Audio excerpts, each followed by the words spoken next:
শিল্পী সমিতির আমার সদস্যপদ করার জন্য আপনারা সবাই ওনারা বললো, আলম তুমি সদস্যপদ কেন নিতেছো না?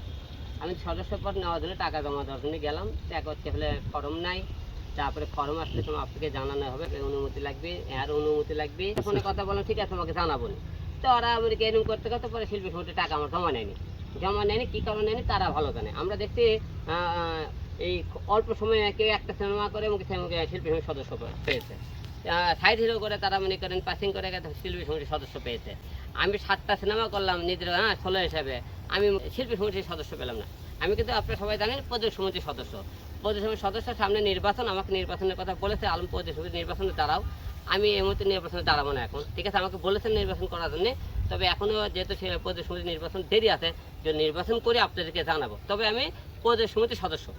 এখন আমি যা মনে করি, এখন যেহেতু মনে করেন শিল্পী সমিতি আর হলে তো মনে করেন 2টে প্যানেল, একটা আরমান প্যানেল আর একটা হলে যে শিবাসানু, দুইটা।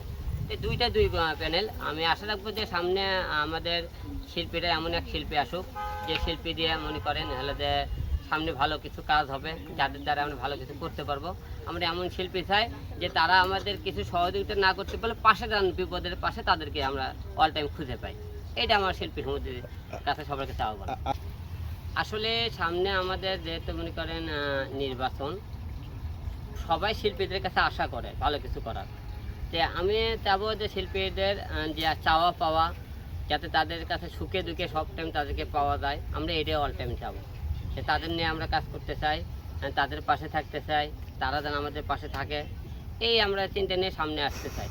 যে আপনারা সবাই যারা শিল্পী আছে, তারা আপনারা যারা অনেক শিল্পীর এখন কাজ নেই, অনেক শিল্পী মনে করেন বেকার অবস্থায় আছে, তাদেরকে আপনারা পাশে তুলে ধরবেন, যাতে শিল্পী পিছিয়ে আবার পুনরায় কাজের নতুন পুরাতন মিলে যাতে কাজ করতে পারে, সেইরকম একটা সুযোগ করে দেবেন আপনারা সবাইকে।